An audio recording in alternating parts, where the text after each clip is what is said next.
Students, today we shall discuss an important chapter of your science subject, that is solids, liquids and gases. In this chapter, we shall learn these three common states of matter, and I believe that by the end of this presentation, you will be able to identify and compare these three states of matter.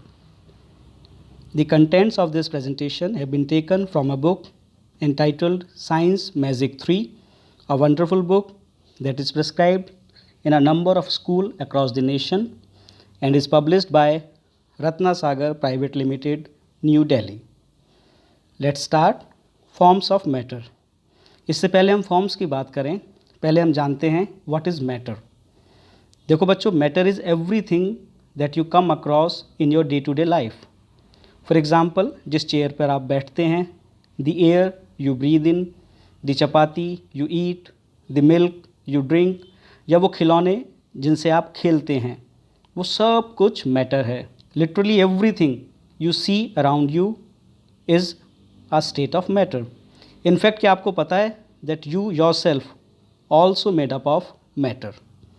तो nature में matter exist in three forms: solids, liquids and gases.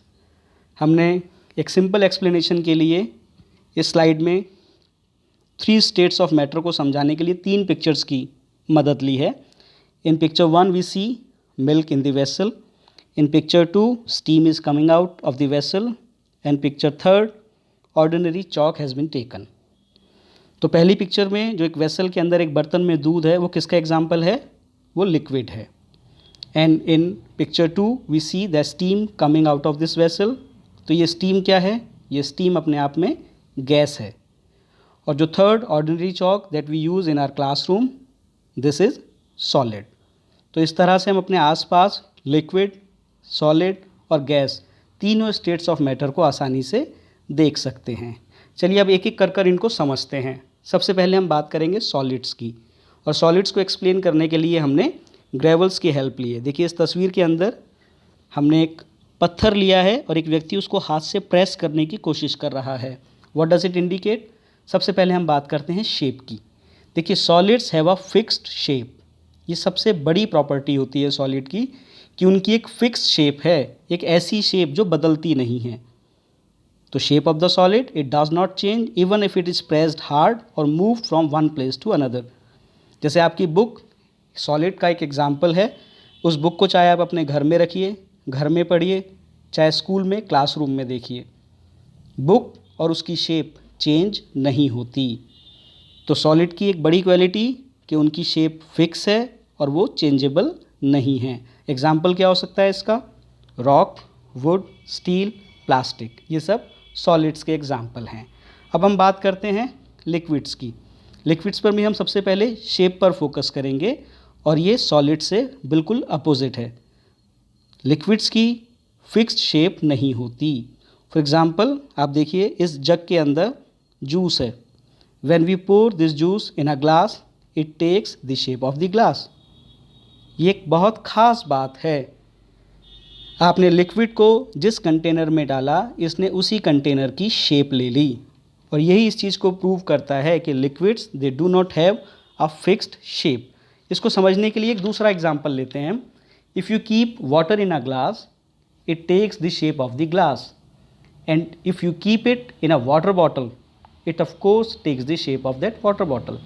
यानी कि पानी को आप अगर glass में रखते हैं तो वो ग्लास की शेप लेता है, और उस पानी को अगर आप वाटर बॉटल में डाल देते हैं, जग में डाल देते हैं, किसी और कंटेनर में डाल देते हैं, तो जिस कंटेनर में इसको डाला जाता है ये उसके जैसी शेप ले लेता है. तो what we can conclude? We may conclude that liquids they do not have a fixed shape and they can take the shape of the container in which they are kept. अब अगर हम दूसरी इसकी quality की बात करें तो एक खास कैरेक्टरिस्टिक है इसका. Liquids have the ability to flow. Liquid flow कर सकते हैं, यह इसका एक इम्पॉर्टेंट कैरेक्टरिस्टिक है. लिक्विड फॉर एग्जांपल अगर आपके पास एक ग्लास वाटर है और उसको आप फ्लोर पे, फर्श पे डाल देते हैं, तो वो धीरे धीरे बहना शुरू हो जाता है. But this is not the case with the solid. Solid के साथ ऐसा कभी नहीं होता. आपके पास एक बुक है, उस बुक को आप टेबल पे रख दीजिए, 1 घंटे 2 घंटे या 1 हफ्ते बाद भी अगर आप देखते हैं तो आपको अपनी बुक उसी टेबल पर दिखाई देती है। Means solid they do not flow but liquids have the ability to flow, और जो फ्लो करता है उसको होल्ड करने के लिए वी रिक्वायर अ कंटेनर। तो एक लिक्विड के साथ एक और प्रॉपर्टी जुड़ जाती है, that a container is required to hold a liquid. और लिक्विड के एग्जाम्पल क्या हो सकते हैं? वाटर, जूस, ऑयल, ये सब लिक्विड के एग्जाम्पल हैं। Now let's talk about another quality of liquid, जो आपके सिलेबस में भले ही नहीं है पर एक इंटरेस्टिंग क्वालिटी है और हमको पता होना चाहिए, that liquids have different thickness. अलग अलग लिक्विड की थिकनेस अलग अलग होती है। अगर मैं हिंदी में इसकी बात करूँ तो गाढ़ापन, कुछ लिक्विड ऐसे होते हैं जो गाढ़े होते हैं और कुछ पतले होते हैं। For example honey is a thicker liquid than water and it does not flow as quickly as the water. आप देखिए जो हनी है, शहद, वो इतनी तेज़ी से नहीं बहता जितनी तेज़ी से सिंपल वाटर फ्लो करता है।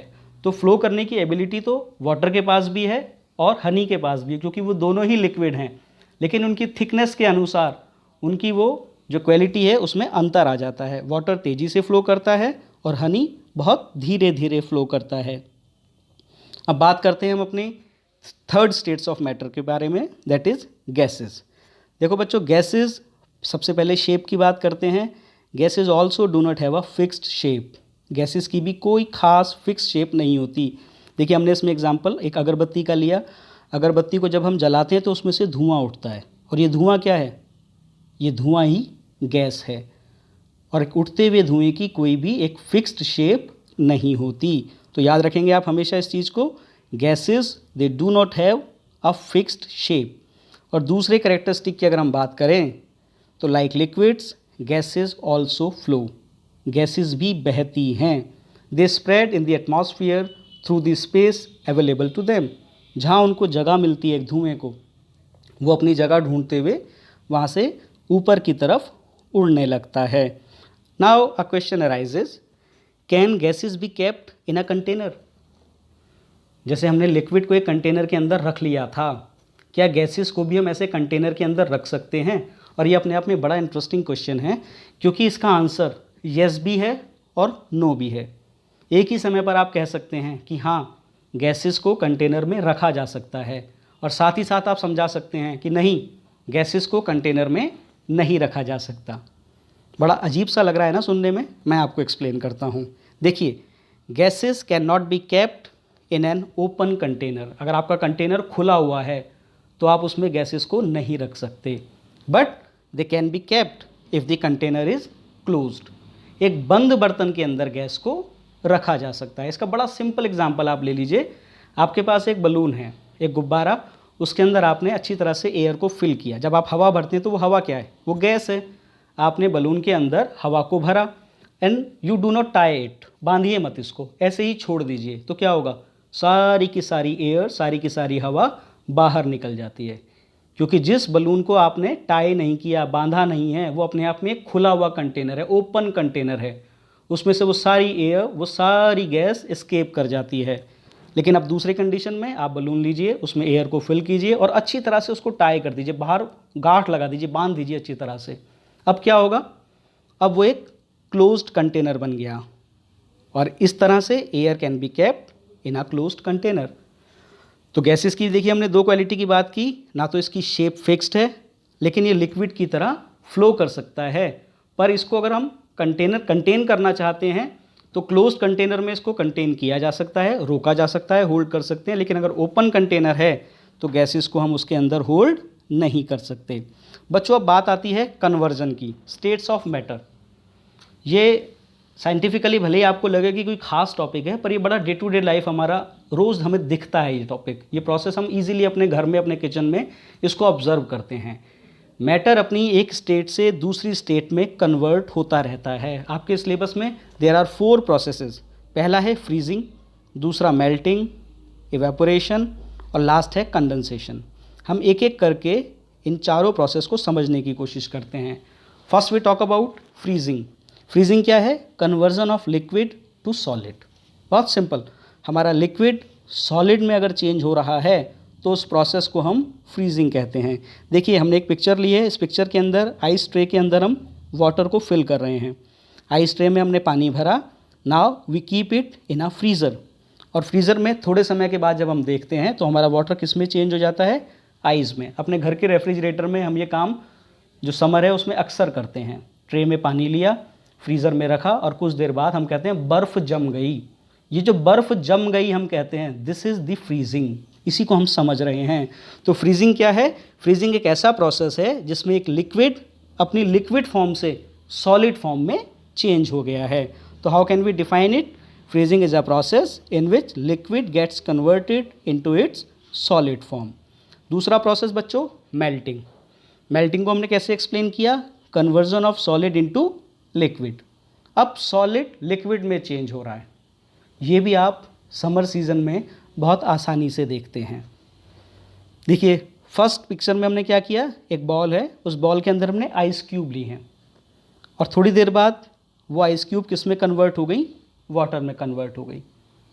कितना सिंपल प्रोसेस है ना, कितना इजीली ऑब्जर्व किए जाने वाला प्रोसेस है कि आपने it is just opposite to the freezing.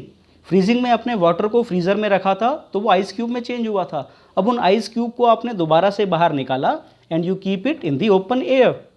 खुले में आपने ऐसे ही उस बॉल को छोड़ दिया या उस आइस ट्रे को ऐसे ही छोड़ दिया।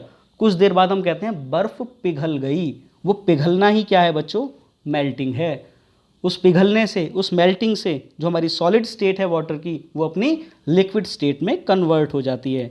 सो we can define it in a very simple way that melting is a process in which a solid is converted into its liquid form. Third बच्चों हमारा है evaporation. evaporation में क्या होता है? conversion of liquid into gas. अब हमारा liquid gas में convert हो रहा है। देखिए इस बॉल के अंदर या इस वेसल के अंदर, बर्तन के अंदर हमने वाटर शो किया है जो लिक्विड स्टेट है वाटर की, और सेकंड पिक्चर में हम शो करते हैं कि उसमें से स्टीम, धुआं उठ रहा है। वो धुआं क्या है? वो वाटर वेपर्स हैं। और वाटर वेपर्स क्या होती हैं? Water vapours are the gaseous state of water. जो पानी है उसकी गैसियस फॉर्म क्या है? वो उठता हुआ धुआं, वो स्टीम, वो भाप। तो इवेपोरेशन में क्या होता है? जब आप वाटर को किसी वेसल में रखकर गर्म करते हैं, जिसको हम सिंपल कहते हैं पानी को उबालना। आपने पानी को गर्म किया और जैसे जैसे उसको हीट मिली तो उस वेसल के बाहर आपको धुआं उठता हुआ दिखता है। आप कहते हैं भाप उठ रही है। वो भाप क्या है?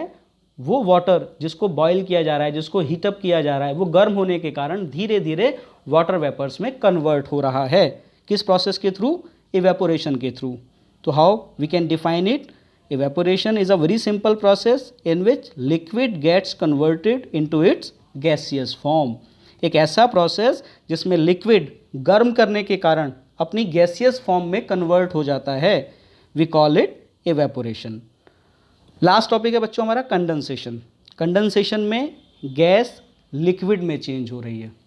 सिंपल, अगर आपने ये छोटी छोटी टर्मिनोलॉजी समझ ली तो आपको पूरा चैप्टर बहुत इजीली समझ आ जाएगा।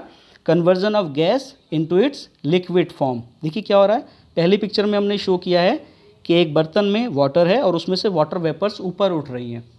फॉर एग्जांपल आप इसको अगर किचन में किसी जो एडल्ट हैं या बड़े हैं, हमारे घर के पेरेंट्स हैं या टीचर हैं, उनके सुपरविज़न में करते हैं, तो आप एक पतीले में, एक बर्तन में पानी लीजिए, उसको गैस के ऊपर रखिए, उसको फ्लेम दीजिए, हीट दीजिए, थोड़ी देर बाद धुआं ऊपर उठेगा। और फिर क्या करना है हमको, जैसे हमने पिक्चर 2 में शो किया है, एक कोल्ड प्लेट, चाहे वो ग्लास की है चाहे वो मेटल की है, उसको बहुत केयरफुली ऐसे होल्ड करके उठते हुए धुएं के ऊपर लाना है। अब प्लेट चूँकि ठंडी है तो जैसे ही वो स्टीम इस प्लेट से टच होती है, there you will see tiny drops of water. जैसे ही उस ठंडी सरफेस के कांटेक्ट में वो स्टीम आती है, वो स्टीम किस में कन्वर्ट हो जाती है? दोबारा वाटर मॉलिक्यूल्स में, वाटर ड्रॉप्स में। तो हमारे देखते ही देखते जो वाटर की गैसियस फॉर्म थी, यानी कि स्टीम, धुआं, उस ठंडी प्लेट से टकराने के कारण दोबारा से लिक्विड में चेंज हो जाता है। तो we can define that condensation is a process in which gas gets converted into liquid form. तो मुझे लगता है बच्चों इस प्रेजेंटेशन में हमने वो 4 प्रोसेस भी समझ लिए और 3 स्टेट्स ऑफ मैटर जो लिक्विड, सॉलिड और गैस थी हमारी, हमने उनकी बेसिक कैरेक्टरिस्टिक्स भी समझ ली और किस तरह से वो अपनी एक फॉर्म से दूसरी फॉर्म में कन्वर्ट होते हैं, हमने वो भी समझा है।